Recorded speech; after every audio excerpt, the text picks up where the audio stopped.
वाचवायची म्हणून जंजिरा आणि मुंबई यांच्या मध्ये पद्मदुर्ग बांधायला काढला. ती गोष्ट होती 1675ची. पण महाराजांचं ते स्वप्नच राहिलं. पुढे 1680ला छत्रपती शिवाजी महाराजांचा मृत्यू झाला. पुढे संभाजी महाराजांनी स्वराज्याची धुरा सांभाळली आहे आणि स्वराज्याची धुरा सांभाळत पद्मदुर्गाचं कार्य पूर्ण करायला सुरुवात केली. संभाजी महाराजांनी 1682ला जंजिरा जिंकायला मोहीम आखली. पण स्वराज्याचं ते वैभव कदाचित नियतीला बघवलं नाही आणि सन 1689 रोजी औरंगजेबाच्या सांगण्यावरून मुकरब खानानं सापळा रचला आणि शंभूराजे पकडले गेले. पुढे शंभूराजांचा देखील मृत्यू झाला. पण हीच घटना रायगडावर असलेल्या मराठ्यांच्या सरदारांना समजली. यसाजी कंक स्वतः रायगडावर होते, मानाजी मोरे होते. त्यांनी राजारामाला गादीवर बसवलं आणि राजारामांना गादीवर बसवून त्यांचा राज्याभिषेकाच्या विधीला सुरुवात केली. पण बघता बघता औरंगजेबाला ही चाहूल लागली आणि औरंगजेबानं काय केलं, औरंगजेबाने मुकरब खानाला सांगितलं तुझ्यासोबत तो इतिकत खान आहे, त्याला सांग आपल्या इकडे येऊ नको संभाजीराजांना घेऊन, तू थेट जाऊन रायगडाला वेढा टाक. कारण मराठ्यांचा सगळी फौज तिथे अडकलेली, मराठ्यांचं राजघराणं तिथे अडकलेलं रायगडावर आणि रायगडावर राजघराणं मिळालं असतं.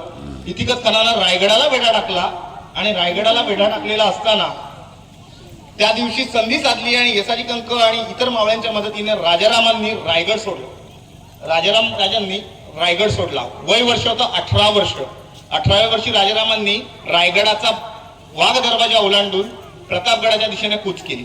आता प्रतापगडाच्या दिशेने राजाराम राजे निघून गेलेले आहेत आणि ही बातमी इतिकत खानाच्या वेड्यात समजली की राजाराम राजे निसटले आहेत, म्हणजे मराठ्यांचा राज्य अजूनही जिवंत राहू शकतो. इतिकत खानाची हिंमत होत नव्हती. इतिकत खानाने काय केलं, स्वतःच्या मुलाला पाठवलं, जा राजाराम राजा पळालाय प्रतापगडाकडे, त्याचा पाठलाग कर, 5000ची फौज सोबत घे. आता हा राजाराम राजा अडकला होता प्रतापगडावर. त्याला प्रतापगडावर परत रसद पाठवायचे, रायगड सोडायचे कारण राजधानी अडकली आहे आणि तेव्हा समजलं 5000ची फौज मागावर आली आहे. आता हा 18 वर्षाचा राजाराम राजा, आता बरेच जण म्हणतात इतकी वर्ष छत्रपती संभाजी महाराजांना बदनाम करून झालंय, आता राजाराम राजांवर बोट दाखवायला सुरुवात झाली आहे की छत्रपती शिवाजी महाराजांनंतर छत्रपती संभाजी महाराज आणि त्यानंतर राजघराण्यात कोणी कर्तबगार झाला नाही. अरे आपण नालायक निघालोय की छत्रपतींचा घराण्याचा अभ्यास करू शकत नाही.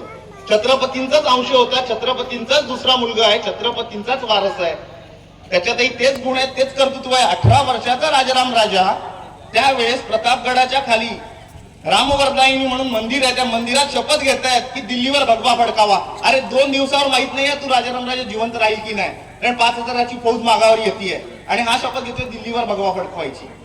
ह्याच राजाराम राजांच्या सोबत होते गोळे सरदार. या गोळे सरदारांच्या मदतीनं 18 वर्षाचा राजाराम राजा सांगतोय की इतिकत खानाच्या 5000च्या फौजीवर हल्ला चढवायचा आहे. स्वतःकडे फौज किती आहे, 1200 ते 1300 मावळे. 1200 मावळे घेऊन 5000वर हल्ला चढवायचा. कोण विचार करतोय, 18 वर्षाचा मुलगा. आज आमच्या 18 वर्षाच्या मुलाला इलेक्शनच्या वेळेस पैसे घेऊन पण बटन कुठलं दाबायचं हे समजत नसतं आणि 18 वर्षाचा मुलगा सांगतोय की दिल्लीवर भगवा फडकवायचा. पुढे राजाराम राजे निसटून गेलेत, जिंजीला गेलेत आणि स्वराज्याची भगवी पताका कायम फडकवत ठेवली. पण बघता बघता सन 1700 मध्ये नियतीने घाला घातला, स्वराज्यावर काळं सावट आलं आणि राजाराम राजांचा देखील मृत्यू झाला. आता एवढी गोष्ट मी का सांगितली, तर आपण एक खेळ खेळतो नेहमी, बुद्धिबळाचा खेळ.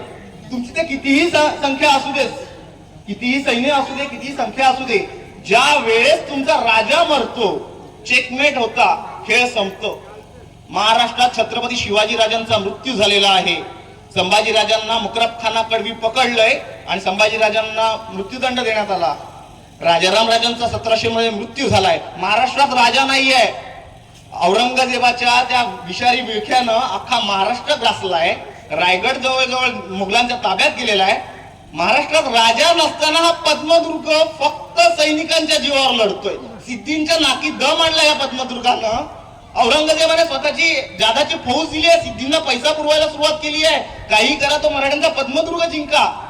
तो सिद्धी कासिम खान, हा कासिम खान मागे लागलाय. शेवटी या पद्मदुर्गानं 1707 मध्ये औरंगजेबाची कबर खोदलेली पाहिली, त्या सिद्धी कासिम खानाची कबर या खोकरीमध्ये खोदलेली बघितली आणि तरीही पद्मदुर्ग हा मराठ्यांकडेच राहिला. पद्मदुर्ग अजरामर राहिला.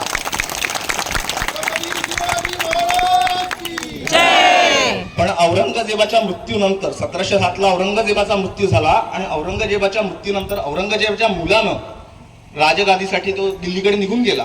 पण जाता जाता इथे स्वतःचे विषारी विष सोडून गेला. तो जाताना त्याने काय केलं, संभाजीराजांचा जो मुलगा शाहू मोगलांच्या कैदेत होता त्याला सोडून दिलं. महाराष्ट्रात आता तट पडायला लागले. संभाजीराजांचा मुलगा गादीवर बसणार की राजारामराजांचा मुलगा गादीवर बसणार, ह्या वादामध्ये 3 वर्ष गेली आणि सिद्धी सुरुल खानानं 1710 या काळ्या वर्षी पद्मदुर्ग सिद्धींकडे गेला आणि पद्मदुर्गाचा कासा झाला. आजही आपण कुठेही विचारलं की मुरुडमध्ये पद्मदुर्ग कुठे आहे, बऱ्याच जणांना माहित नसतं, म्हणतात कासा किल्ला आहे. हा कासा म्हणजेच पद्मदुर्ग. 1710ला पद्मदुर्ग जेव्हा सिद्धींकडे गेला, या सिद्धींनी त्याचं नामांतरण केलं, नाव ठेवलं कासा. कास्याच्या बेटावर असलेला किल्ला म्हणून कासा किल्ला. पुढे 1710 नंतर सिद्धींकडे गेलेला कासा पुन्हा कधीच मराठ्यांकडे आला नाही. पुढच्या काळात बरेच प्रयत्न झाले. बाळाजींचा मुलगा बाजीराव पेशवे यांनी 1733ला जी मोहीम काढली होती, जंजिरा मोहीम, या जंजिरा मोहिमेमध्ये पद्मदुर्ग जिंकण्याचा प्रयत्न झाला, पण तो प्रयत्न असफल ठरला. कारण सिद्धींनी बऱ्याच वेळेस प्रयत्न करून ठेवले, जे तह केला सिद्धींनी. बाजीरावांनी काय असाच सोडला नाही सिद्धीला. बाजीरावांनी सिद्धीचे 8 महाल होते आपल्या आजूबाजूला, त्या 8 महालांच्यातला तह करून सांगितलं की 4 महाल आम्हाला द्या, 4 महाल सिद्धींना राहू द्या. कारण त्याच वेळेस रायगड पंतप्रतिनिधींनी घेतला होता. बाजीरावाला माहिती होतं ट्रॅप सगळा मी लावला रायगड जिंकण्यासाठी आणि ते पंतप्रतिनिधी स्वतःची पोच चालवणार, म्हणून बाजीरावाला तो तह करावा लागला. बाजीरावाने त्या तहामध्ये सिद्धीकडचे 4 महाल मागून घेतले आणि 4 महाल सांगितलं सिद्धी तुम्हाला ठेवा. बाजीरावाने तिथे थोडी कळ काढली असती ना तर जंजिरा मराठ्यांकडे असता. जंजिरावर तेव्हा भगवा फडकला असता 1733ला. पण पद्मदुर्ग काय हातात आला नाही. सिद्धींनी सांगितलं होतं तुम्हाला 4 महाल देईन, पण पद्मदुर्ग हा जंजिऱ्यापासून वेगळा नाहीये. पद्मदुर्ग आणि जंजिरा हा एकच किल्ला आहे. हे सिद्धींनी कागदावर आधीच लिहून घेतलं बाजीरावाकडनं. ती वेळ निघून गेली आहे.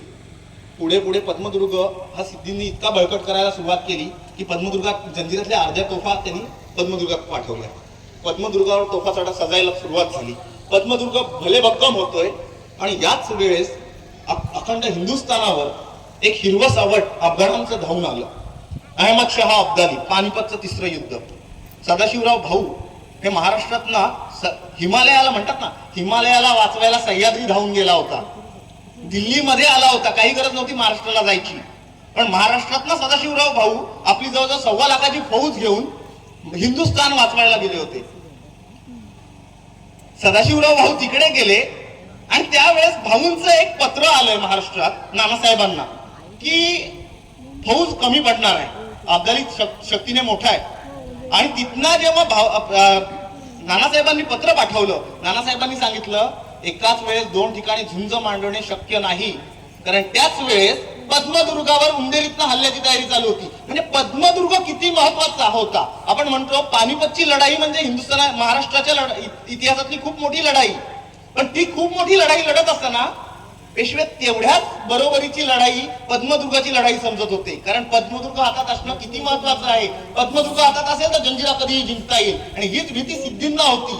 म्हणून सिद्धींनी इथे कडेकोट पहारा लावला होता, पद्मदुर्ग जिंकता येऊ नये म्हणून सिद्धींकडनं इंग्रजांच्या मदत मागवण्यात आल्या, पोर्तुगीजांच्या मदत मागवण्यात आल्या. ह्याच वेळेस उंदेरीतनं एक पत्र नानासाहेबांना गेलंय, कारण उंदेरी मराठ्यांकडे होती. उंदेरीतनं तयारी झाली होती पद्मदुर्ग जिंकायचा आहे, पण उंदेरीतनं एक पत्र नानासाहेबांना गेलंय. नानासाहेब म्हणतात इतके दिवस का लागतायत, पानिपतचं युद्ध तिकडे पेटायची वेळ आली आहे, फौज पाठवायची आहे, तुम्ही लवकर आटपत घ्या. आणि त्या उंदेरीच्या पत्रात एक उल्लेख केला, अतिशय महत्वाचा उल्लेख आहे. आता मगाशी आपल्याला सांगितलं की पद्मदुर्गाला जेटी बांधायची, त्याच्यावरनं मी हा सगळा अख्खा इतिहास सांगतोय तो त्याच्यावरनं सांगतोय.